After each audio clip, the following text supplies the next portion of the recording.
I still remember the exact moment my father's words cut through me like a blade. I was 17, sitting at our worn kitchen table in our modest 2-bedroom apartment in Cleveland, Ohio, sketching designs for what I dreamed would become my first fashion collection. The late afternoon sun streamed through our grimy window, casting long shadows across my drawings. Dresses that existed only in my imagination, but felt as real to me as the air I breathed. "Sarah, what are you doing wasting time with those silly drawings again?" His voice carried that familiar tone of disappointment that had become the soundtrack of my adolescence. My father, Mike Collins, was a man shaped by failure and hardened by decades of broken dreams.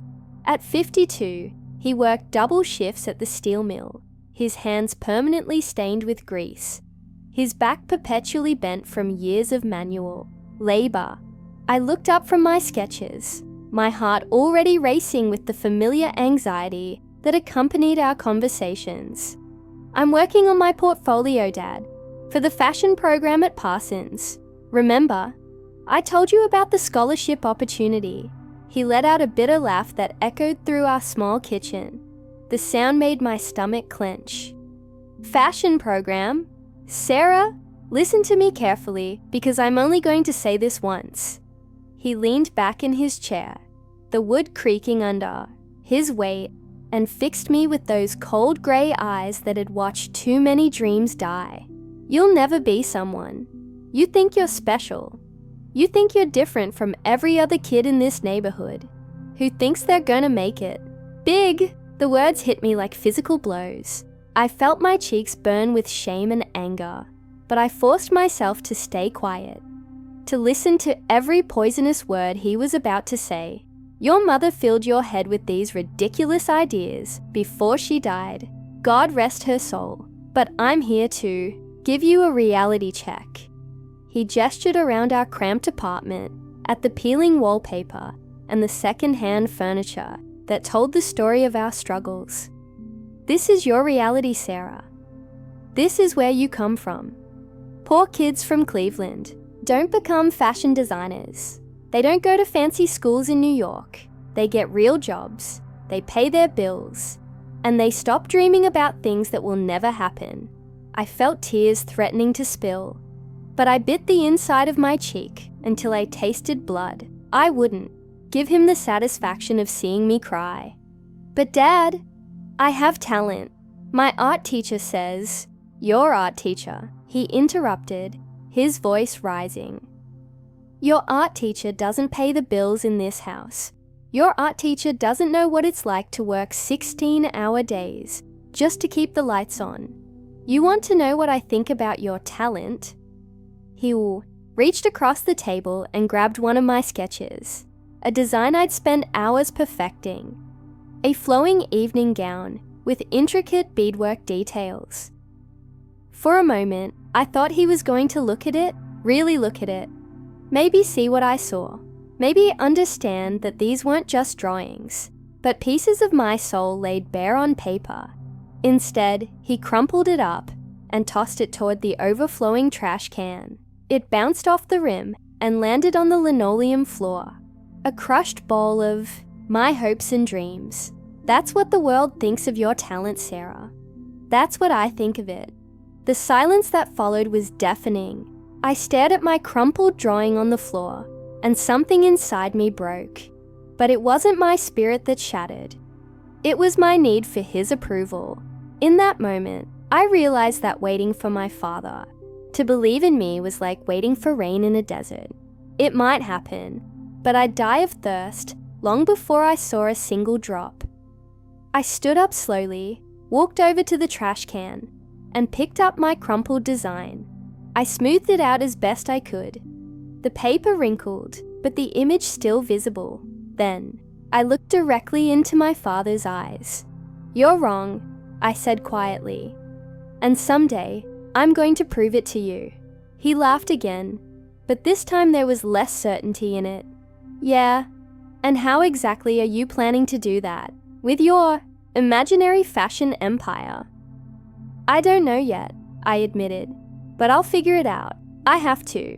That night, I lay in my small bedroom, staring at the ceiling and listening to the sounds of our neighborhood. Sirens in the distance, neighbors arguing through thin walls, the constant hum of traffic on the interstate. These sounds had been the backdrop of my entire life, but suddenly they felt suffocating. I thought about my mother, Elena, who had died when I was 14. She was the one who had first put a sketchbook in my hands, who had encouraged me to draw the beautiful dresses I imagined. She was the one who told me that dreams weren't luxuries. They were necessities, the things that kept you alive when everything else tried to kill your spirit. Mija, she used to say in her soft Spanish accent, don't let anyone make you smaller than you are. You have a gift, and gifts are meant to be shared with the world. But she was gone, and I was left with a father who saw my dreams as threats to his carefully constructed world of low expectations and accepted defeat. The next morning, I made a decision that would change everything.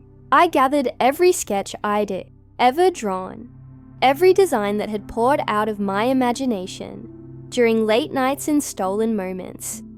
I organized them into what I hoped resembled a professional portfolio, despite having no idea what a professional portfolio was supposed to look like. Then I did something that terrified me. I applied for every scholarship, every program, every opportunity I could find. I wrote essays about growing up poor in Cleveland, about losing my mother, about having dreams that seemed impossible from where I stood.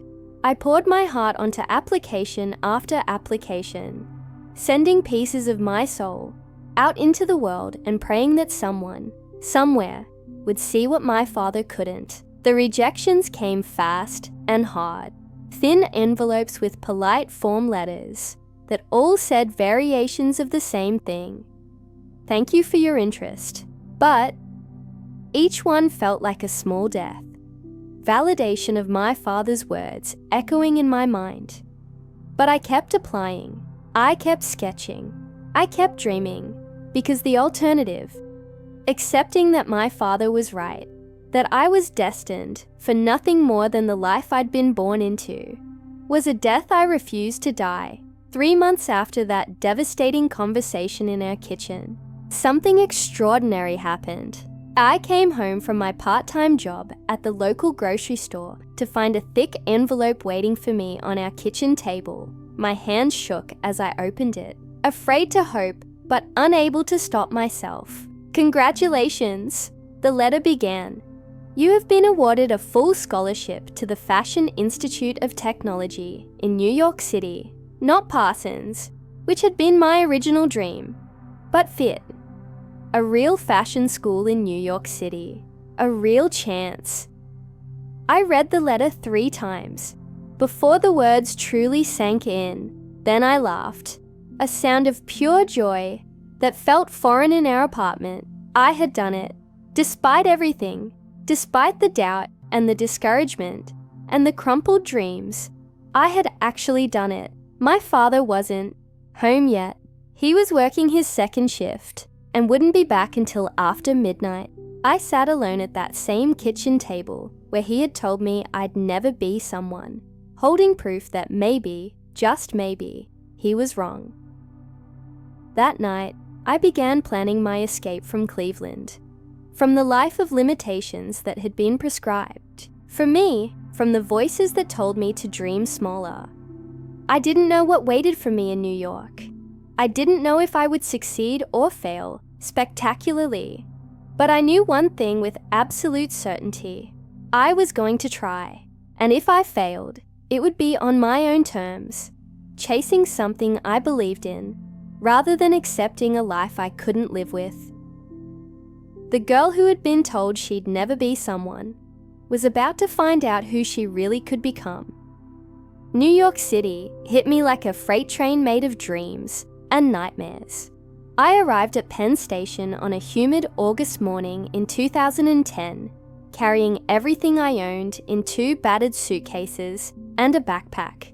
The scholarship covered tuition and basic housing, but everything else, food, supplies, the thousand small expenses that make up a life, was up to me. My dormitory room was barely larger than a closet, shared with a girl named Madison, who came from Connecticut money and looked at me like I was an interesting specimen. She was studying for biology class. Her side of the room was perfectly organized with designer organizers and expensive bedding. My side looked like what it was: the hastily assembled possessions of someone who had never owned much to begin with. "So you're from Ohio?" Madison asked on our first night, her voice carrying that particular tone of someone trying to be friendly while maintaining a safe distance. "Cleveland," I confirmed, unpacking my few clothes into the small dresser. "That's interesting," she said, and I could hear the unspoken words. How quaint, how unfortunate, how different we are. I didn't blame her. We were different. She was taking fashion design because it seemed like a fun, creative pursuit. I was taking it because it was my only shot at a different life. The first week of classes nearly broke me. I walked into studios filled with students who casually mentioned their parents' connections in the industry, who had grown up attending fashion weeks, who spoke about designers like they were family friends. They had vocabulary I didn't know, references I didn't understand, and an ease with the material that came from years of cultural immersion I'd never had. Professor Williams, who taught our Introduction to Fashion Design course, was a sharp-tongued woman in her 50s who had worked for several major fashion houses. Before transitioning to teaching, she had a way of looking at your work that made you feel completely exposed. "Miss Collins," she said during my first critique, holding up my sketch like it was evidence in a trial. "This is competent, but competent isn't enough in this industry. What's your point of view? What are you trying to say?" I stood there in front of my classmates, most of whom had gone to elite prep schools, and spoke with confidence about their artistic vision, and felt every bit the fraud I was sure I was. I wanted to create something beautiful, something that would make women feel confident. The silence that followed felt like it lasted forever. Then Professor Williams set down my sketch and looked directly at me. "Beauty is subjective, Miss Collins. Confidence is internal. If that's all you're bringing to this industry, you might want to consider changing majors." I felt my cheeks burn with humiliation, but something in her tone told me this wasn't cruelty. It was a challenge. She was pushing me to dig deeper, to find something more authentic than the safe, pretty designs I'd been creating. That night, I called my father from the payphone in my dorm lobby. It was the first time we'd spoken since I left Cleveland. "How's the fancy school treating you?" he asked, and I could hear the television in the background, the same evening news program he'd watched every night for as long as I could remember. "It's challenging," I admitted. "The other students here, they're different from me." "Different how?" "They have money, connections. They know things I don't know." There was a pause, and for a moment, I thought maybe he would offer some encouragement, some fatherly wisdom to help me through this difficult transition. Instead, he said, "Maybe it's time to come home, Sarah. Before you get in too deep, there's no shame in admitting when something isn't for you." The words stung, but they also ignited something in me. Here I was, barely a week into my new life, and already he was ready to welcome me back to the safety of failure. "No," I said, firmly. "I'm not coming home. I'm gonna figure this out.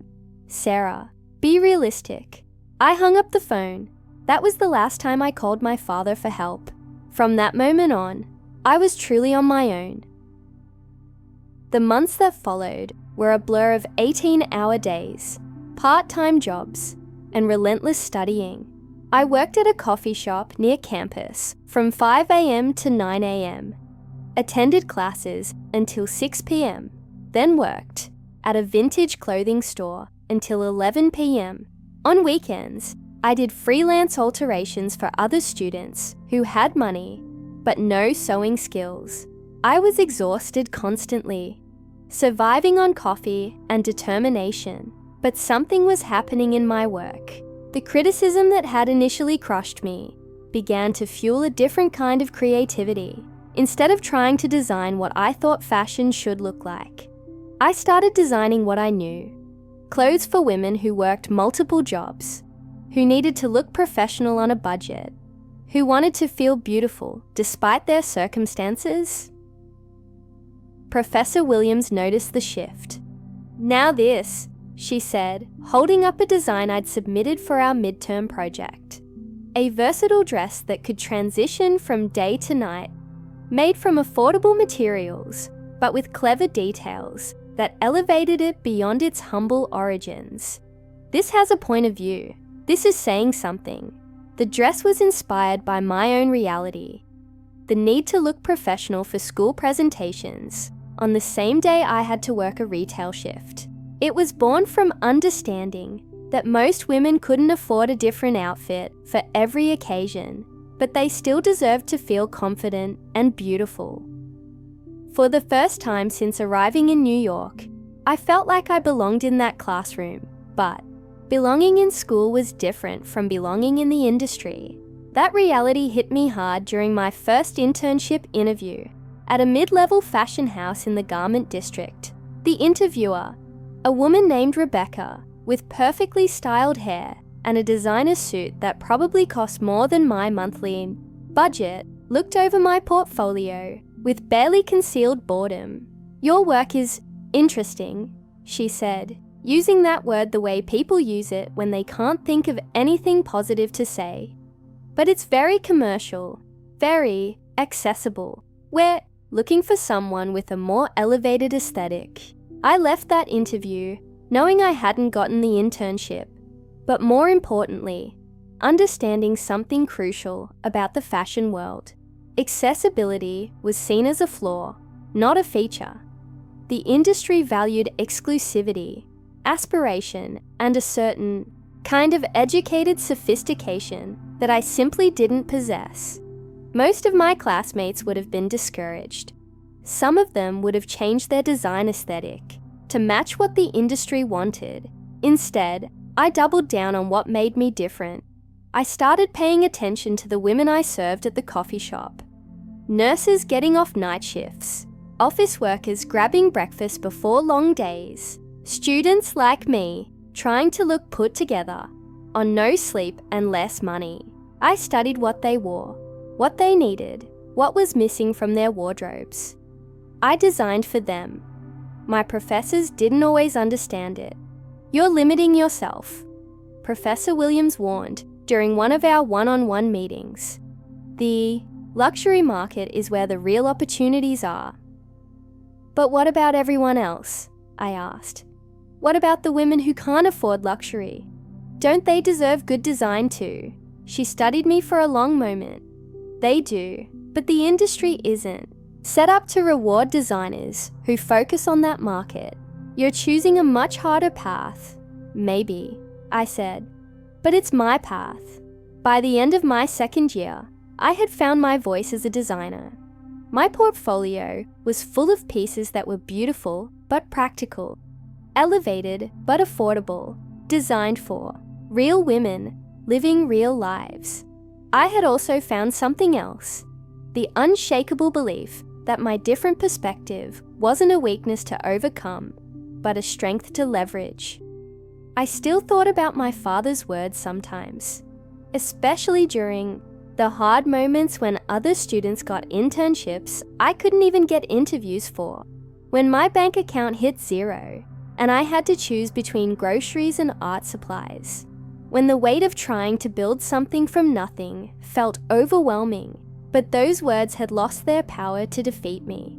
Instead, they had become fuel for a fire that burned brighter with every challenge I faced. I was learning that success wasn't just about proving my father wrong. It was about proving myself right, about trusting my instincts, honoring my perspective, and refusing to let anyone else define the boundaries of what was possible for me.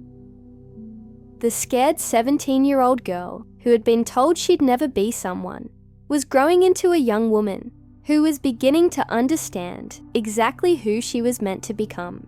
Graduation from FIT should have felt like a triumph, but instead it felt like standing at the edge of a cliff, knowing I had to jump, but having no idea if there was anything to catch me on the way down. It was May 2014, and while my classmates were celebrating their acceptance into prestigious design houses or planning to launch their own lines with family money, I was trying to figure out how to survive in New York City without the safety net of student housing and meal plans. The fashion world, I quickly learned, was not built for people like me.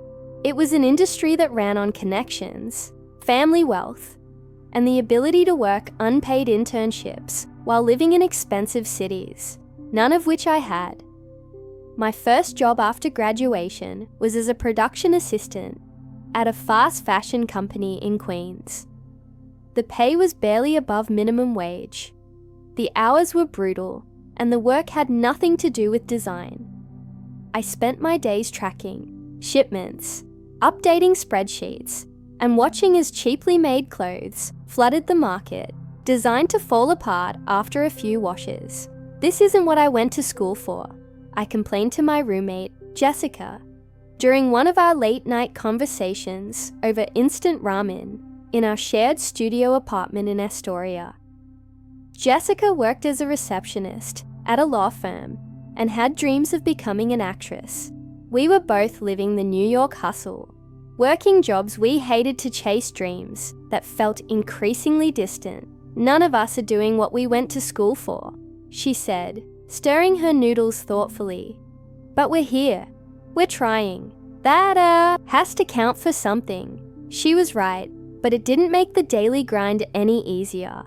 Every morning, I rode the subway to Queens, feeling like I was moving further away from my dreams, rather than closer to them. I watched the other passengers, executives in expensive suits, artists with paint-stained fingers, entrepreneurs talking animatedly into their phones about deals and opportunities, and wondered if I would ever be anything other than the WAS girl from Cleveland who had been stupid enough to think she could make it in fashion. The breakthrough came from an unexpected place: desperation. I had been working at the production company for 8 months when they announced layoffs. The fashion industry was going through one of its periodic contractions.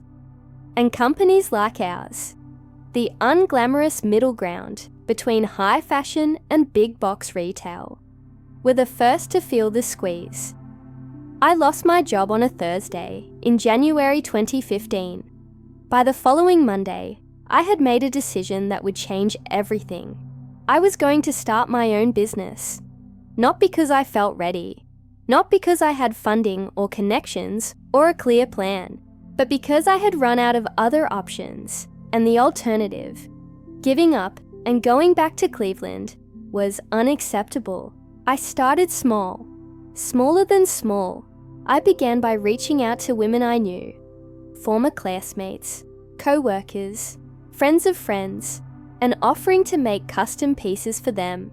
My first client was Sarah, a nurse who needed professional clothes that could withstand 12-hour hospital shifts while still looking polished. "I can't afford designer stuff," she told me over coffee in a diner near her hospital, "but I'm tired of looking like I shop exclusively at discount stores. Can you make me something that's in between?" I designed her a dress that was exactly that, in between. It was made from a ponte knit that wouldn't wrinkle, had hidden stretch panels for comfort during long shifts, and included design details that elevated it beyond basic workwear. The cost of materials was $30. I charged her $150 for the finished piece. When she picked it up, Her reaction told me everything I needed to know about whether I was on the right track. "Oh my God," she said, holding the dress up against herself in my apartment's makeshift fitting area. "This is exactly what I wanted, but didn't know how to ask for." Words spread slowly at first, then faster.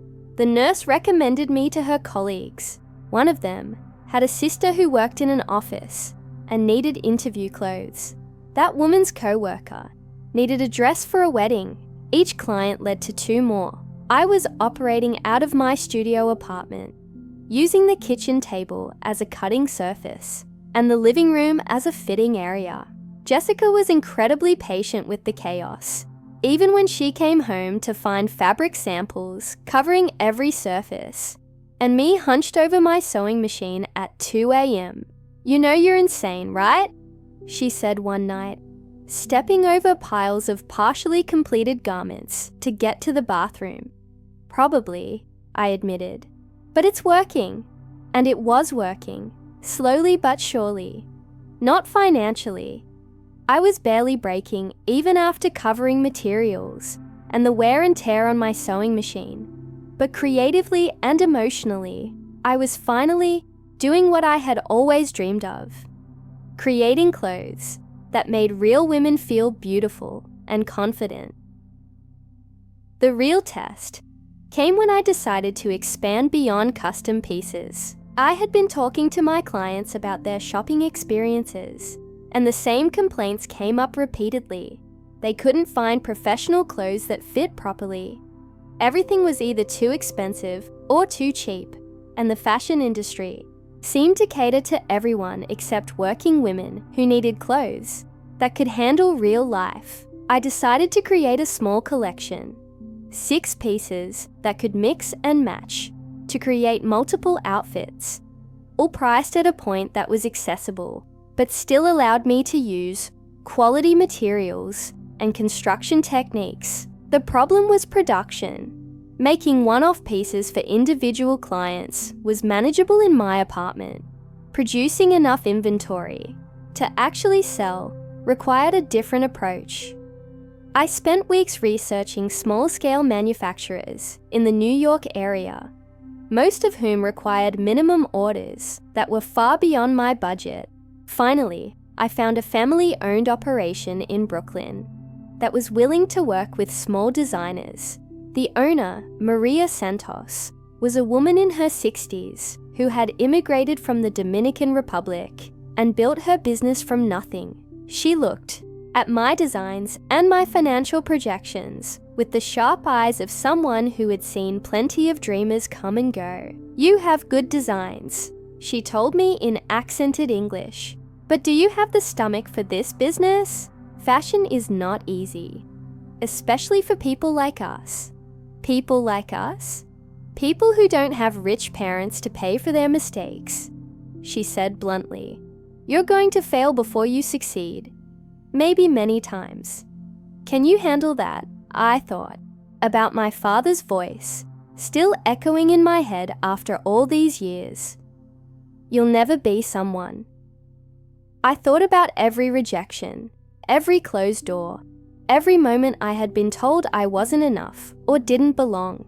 "I can handle it," I said.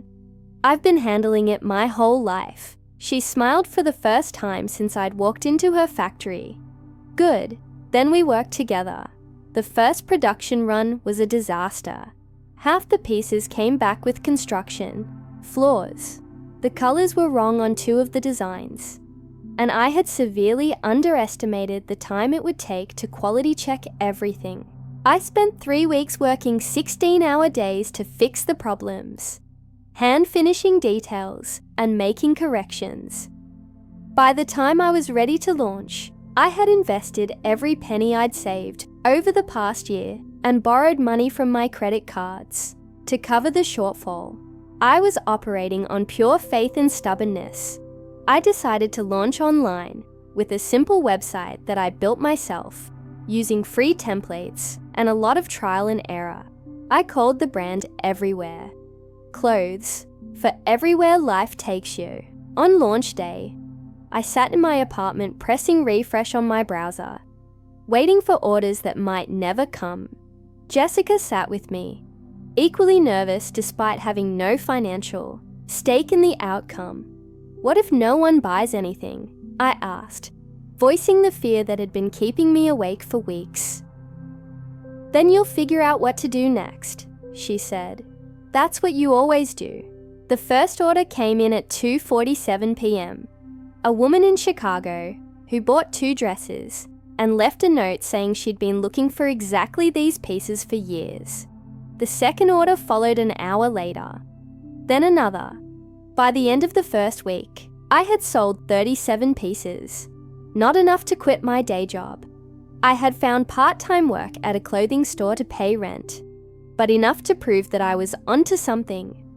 More importantly, the feedback from customers was everything I had hoped for. They talked about how the clothes fit their bodies and their lives, how they could wear them to work meetings, and then to dinner with friends, how they finally felt like they had found a designer who understood their needs for the first time. Since leaving Cleveland, I allowed myself to believe that maybe, just maybe, I was building something that could actually work. But I also knew I was still a long way from proving my father wrong.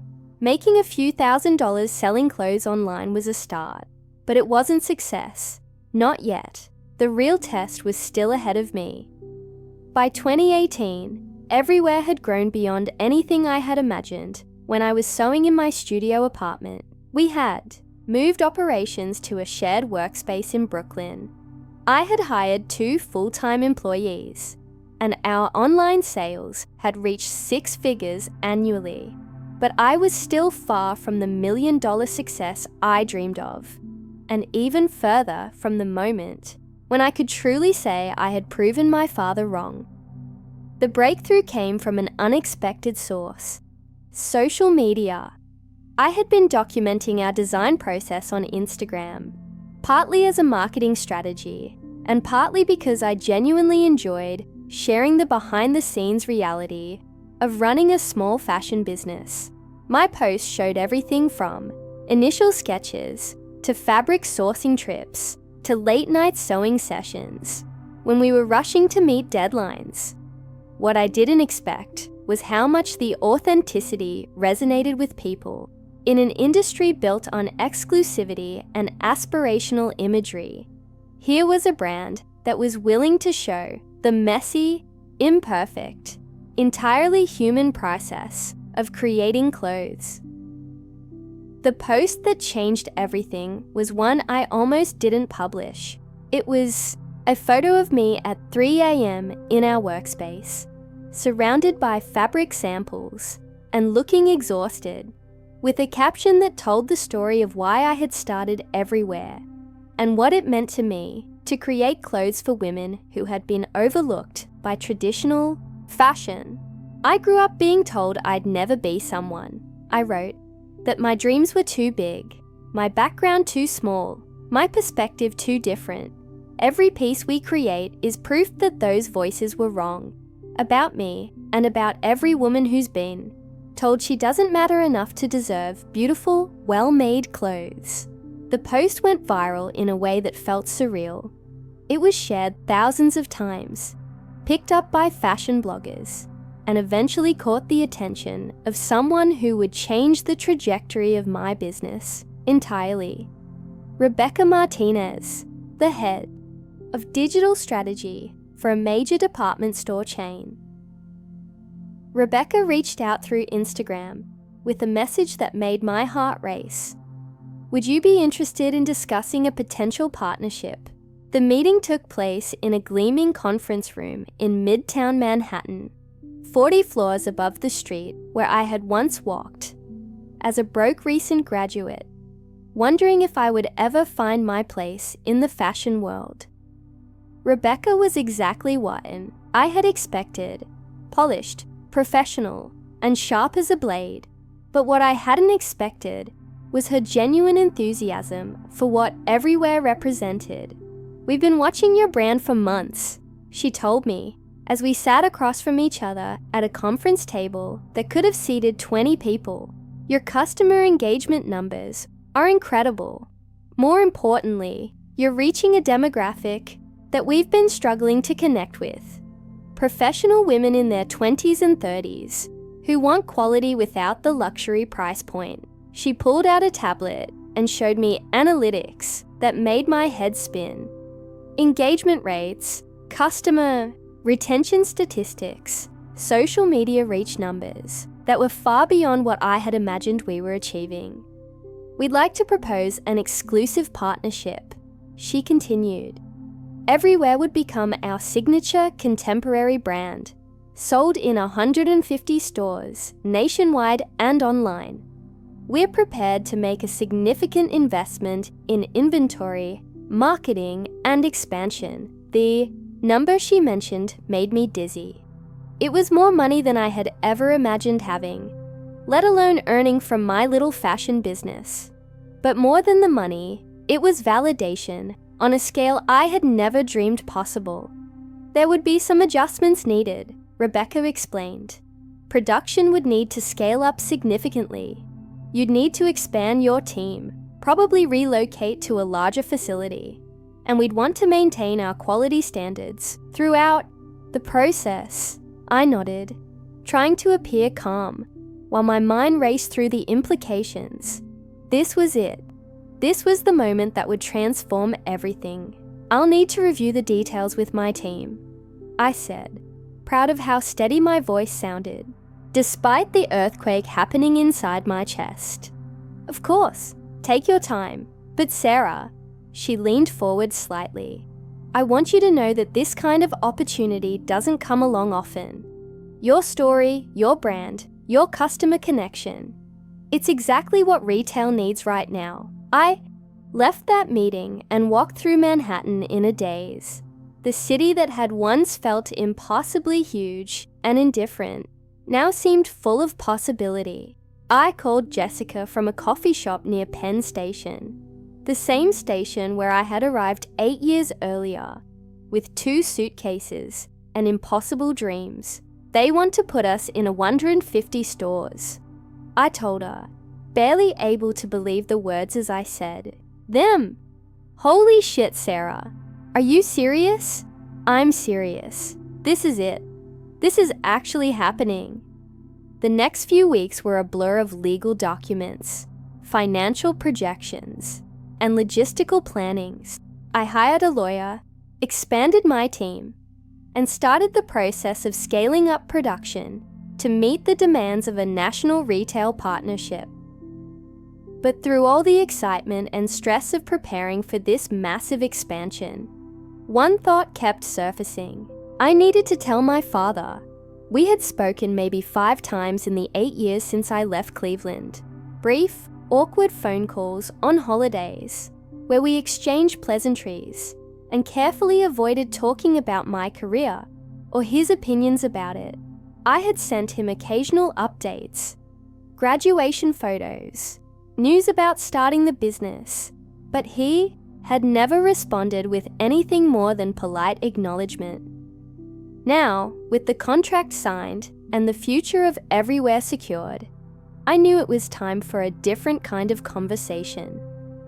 I flew to Cleveland on a rainy Thursday in October. The city looked smaller than I remembered, the neighborhoods more worn down, the possibilities more limited, but it was still home in a way that nowhere else would ever be.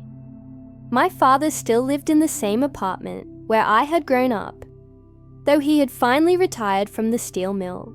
He looked older, more fragile, his hair completely grey now, and his hands showing the permanent effects of decades of manual labour. We sat at the same kitchen table, where he had once told me I'd never be someone. I'd brought a copy of the signed contract, though I wasn't sure I would show it to him. So, he said, settling into his chair with a cup of coffee, how's the clothing business going? There was no mockery in his voice this time, just genuine curiosity, maybe even a hint of pride, though I might have been imagining that. It's going well, Dad. Really well. I told him about the department store partnership, about the stores where Everywhere would be sold, about the investment and the Expansion plans. I watched his face as I spoke, looking for some sign of how he was processing this information. When I finished, he was quiet for a long moment. Then he said, "That sounds like you've really made something of yourself." The words were simple, but they carried the weight of everything that had happened between us. All the arguments, all the doubt, all the years of silence. "I brought something to show you," I said, pulling out the contract. He put on his reading glasses and looked at the document, his eyes widening as he took in the numbers, the terms, the scope of what I had built. "Sarah," he said finally, looking up at me, This is incredible." For a moment, I thought about telling him exactly how I felt, about the years of carrying his words like stones in my chest, about the nights I had cried myself to sleep, wondering if he was right, about the way his lack of faith had both wounded and motivated me. Instead, I said, "I wanted you to see that you were wrong about me never being someone." He nodded slowly, still holding the contract. "I was wrong about a lot of things. About you, about what was possible. I was scared, Sarah. Scared that if I let you dream too big, you'd get hurt worse than if I tried. To protect you from disappointment. But you did hurt me," I said quietly. "You hurt me for years." "I know." His voice was rough with emotion I had never heard from him before. "I know, and I'm sorry. I'm proud of you. I've been proud of you for a long time, but I didn't know how to say it."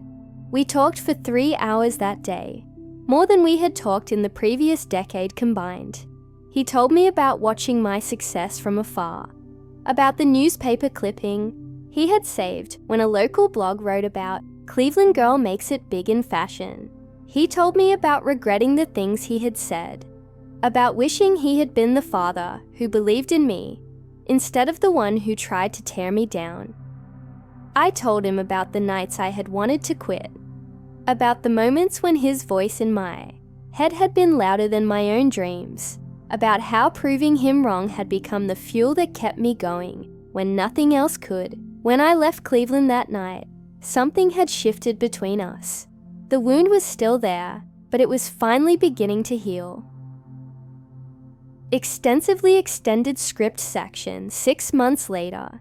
After countless sleepless nights that had become my new normal, fine-tuning production schedules that seemed to shift like sand beneath my feet, and coordinating with manufacturing partners scattered across 3 states, from the textile mills in North Carolina, where our fabrics were woven with precision, to the cutting facilities in Pennsylvania, where patterns were transformed into pieces, to the finishing workshops in New York, where final touches brought each garment to life.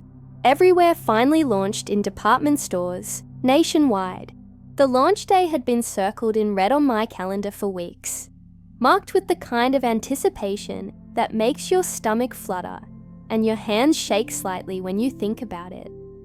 I remember standing in the flagship Macy's store in Manhattan at exactly 5:47 a.m. on that crisp November morning, my breath visible in small puffs as I watched the early morning crew arrange the last of our carefully designed displays.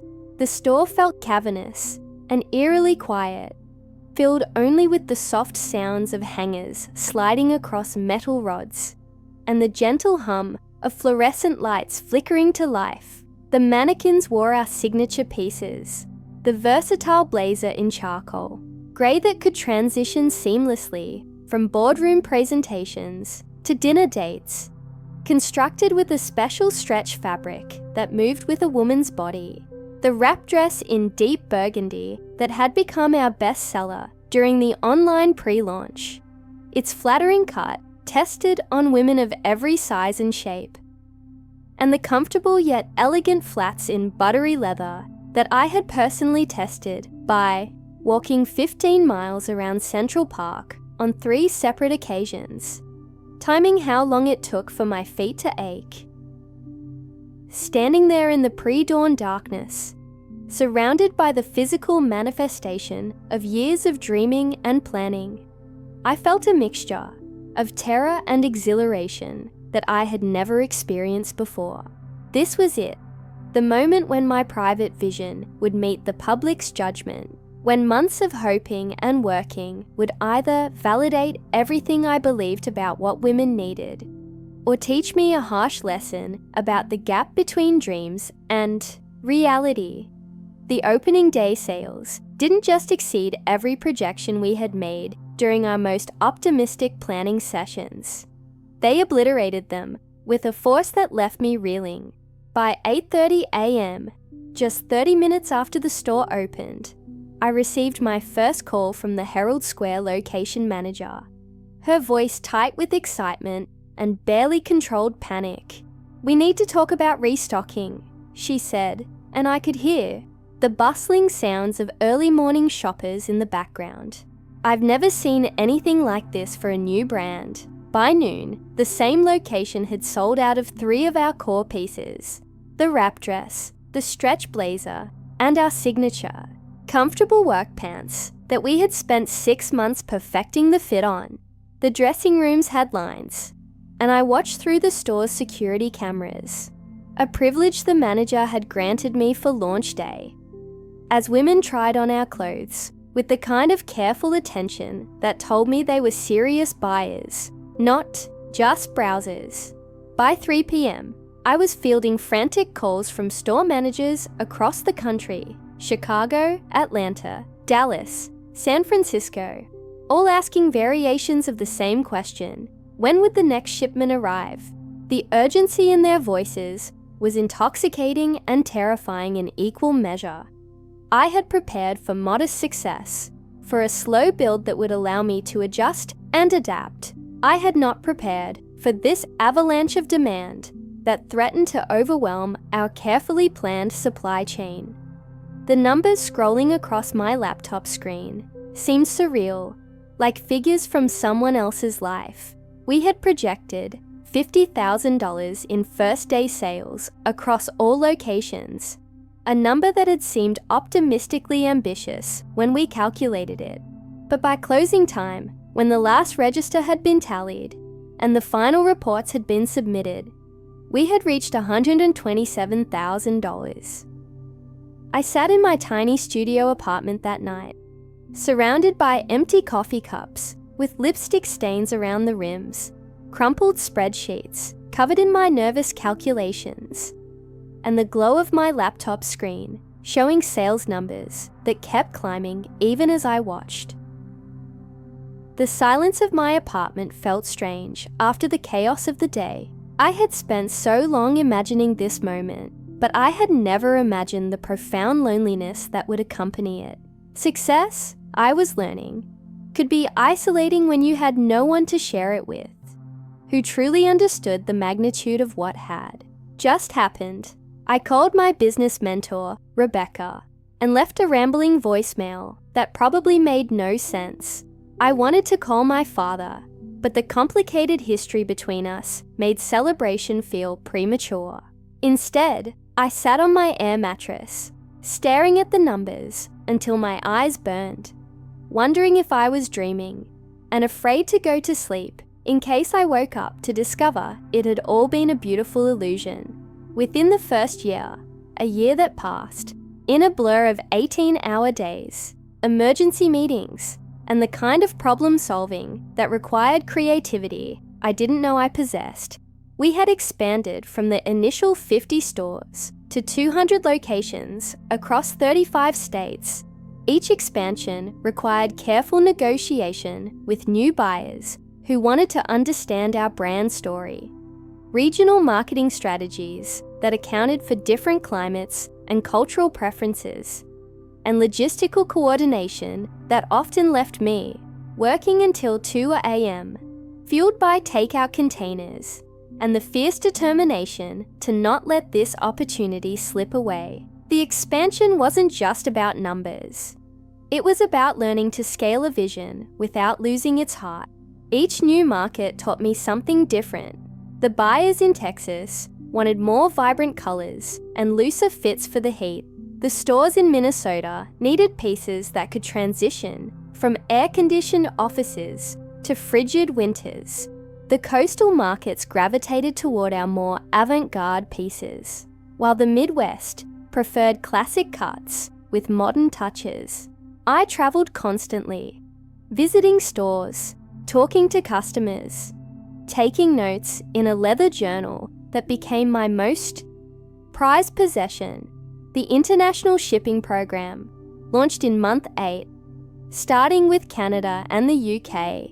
After months of researching customs regulations, international sizing standards, and currency exchange complexities that made my head spin, the expansion to Australia and select European markets followed, each new country requiring its own set of legal considerations, shipping partnerships, and cultural adaptations. I remember the first international order like it was yesterday. A woman named Sarah from Manchester, who ordered 3 dresses and left a note saying she had been following our Instagram for months, refreshing our page weekly, waiting for international shipping to become available. That single order, worth 347 liras, represented everything I had dreamed of during those long nights sketching at my parents' kitchen table, reaching women everywhere who needed fashion that understood their real lives, their real bodies, their real budgets. Sarah's order was followed by dozens more from countries I had only dreamed of visiting: Sweden, Japan, Brazil, South Africa. Each package we sent internationally felt like a small ambassador of the vision that had started in Cleveland, carrying with it the story of a girl who had refused to accept limitations. But the moment that meant the most to me, the moment that still makes my chest tighten with emotion when I think about it, that can bring tears to my eyes even now, 5 years later, wasn't any of the business milestones, the magazine features that called me a rising star in fashion, or the industry recognition that had begun to accumulate on my desk. It was an ordinary Tuesday in October, one of those perfectly unremarkable days when the most extraordinary things tend to happen. I was in my office reviewing fabric samples for our spring collection, squinting at swatches of silk and cotton, blends under different types of lighting, when my assistant knocked and handed me a plain manila package.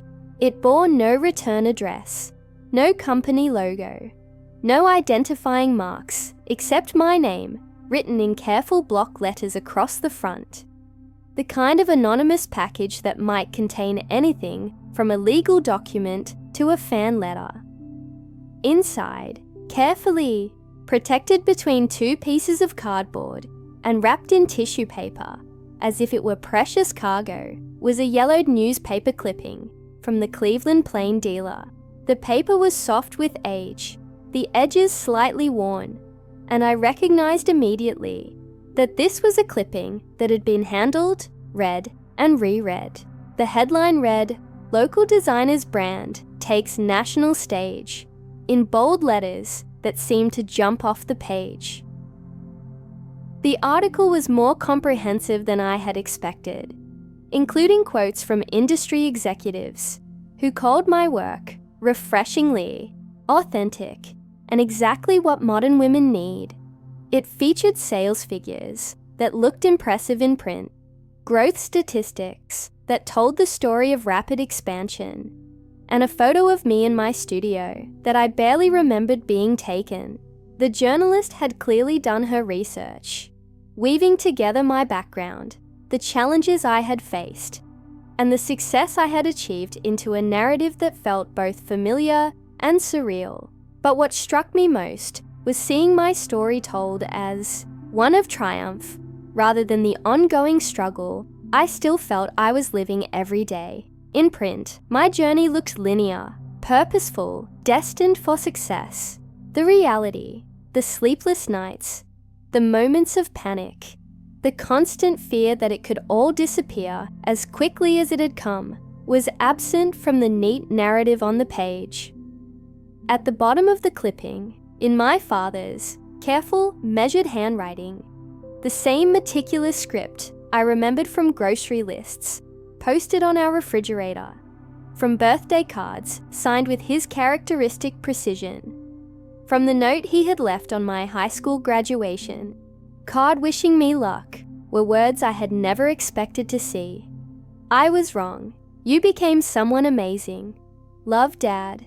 The ink was slightly smudged, as if he had paused while writing, perhaps searching for the right words, perhaps fighting back the same emotions that were now overwhelming me as I sat alone in my office. I could picture him at his kitchen table, the same table where he had crushed my dreams years earlier, carefully cutting out the article with the precise movements I remembered from my childhood. When he would clip coupons with the same methodical attention to detail, I held the clipping for a long time, reading and rereading both the article and his note, feeling the weight of years of complicated history, settling and reshaping itself into something new. This wasn't just an apology. It was an acknowledgement, a recognition, a bridge across the chasm that had opened between us on that terrible night when he had told me I would never be someone. I kept that clipping framed on my office wall, positioned where I could see it every morning when I arrived with my coffee and bagel, and every evening when I finally turned off the lights and locked the door behind me. The frame was simple, elegant, nothing fancy, just clean lines and clear glass that didn't distract from the yellowed newsprint inside. It wasn't displayed as a trophy of victory over the man who had doubted me, though I won't deny there was satisfaction in that vindication. Instead, it served as a reminder of the winding, painful, beautiful journey that had brought me to this moment, and of the truth that people can change, that relationships can heal, that love can persist, even through the deepest hurts. The girl who had been told she'd never be someone had become a woman who knew exactly who she was, not because others had finally validated her worth, but because she had learned to validate it herself. The external recognition was sweet, but the internal knowing was sweeter. Today, as I sit in my design studio, overlooking the Hudson River, watching the morning light dance across the water in patterns that change with every passing cloud, while my team of 12 talented employees work on our next collection in the bright, airy space we moved to last year, I think about that 17-year-old girl sketching dresses at a worn kitchen table in Cleveland. The studio is everything I had dreamed of. High ceilings, wide windows, cutting tables made of smooth maple, dress forms arranged like silent witnesses to the creative process, and walls covered with inspiration boards that tell the story of each collection's evolution. My team moves through the space with the quiet efficiency of people who love what they do. There's Marcus, my head pattern maker, whose precision with measurements borders on the obsessive. Sarah, my color specialist, who can see undertones in fabric that are invisible to the rest of us. Jennifer, our fit model, whose honest feedback has saved us from countless mistakes. Each person brings their own expertise, their own vision, their own piece of the puzzle that makes everywhere what it is. That 17-year-old girl sketching in Cleveland had no idea what was coming. The rejections that would make her question everything she thought she knew about her own talent. The struggles that would test her resolve in ways she couldn't have imagined. The moments of crushing doubt when giving up seemed like not just an option, but the only rational choice.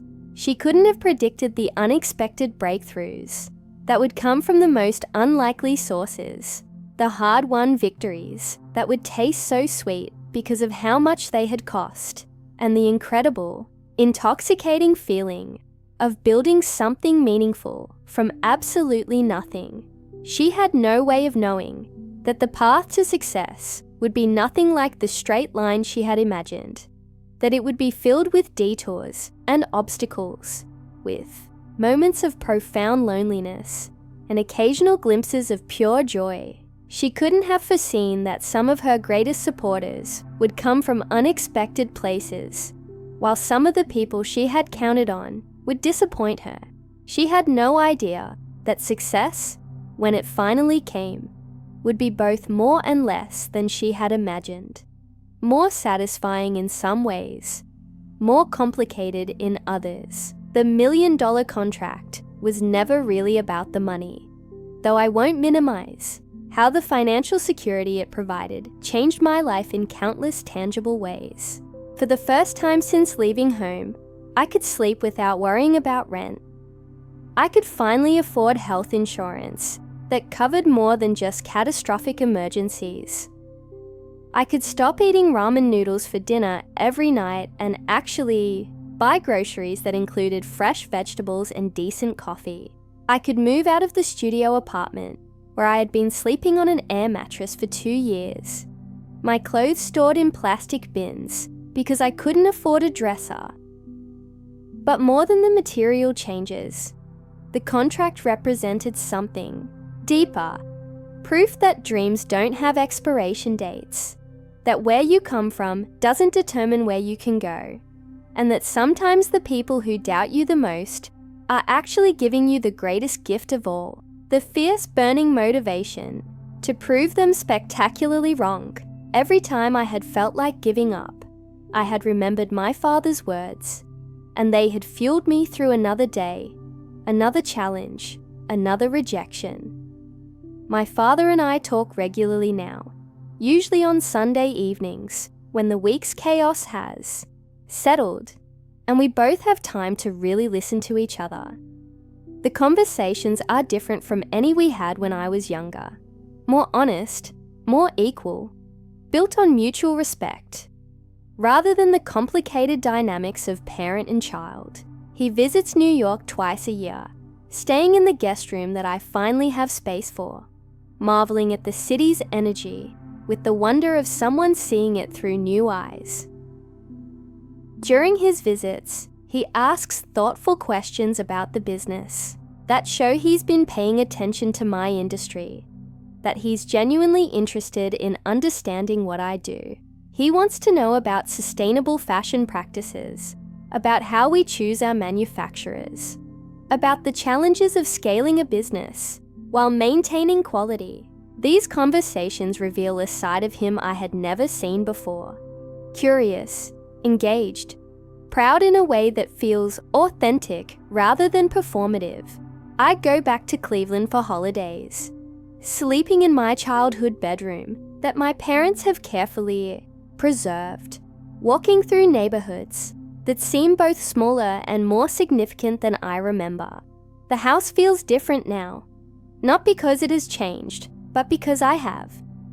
The kitchen table where my father delivered his crushing verdict still sits in the same spot, but it no longer holds the power to hurt me. Instead, it reminds me of how far I've traveled, both literally and emotionally.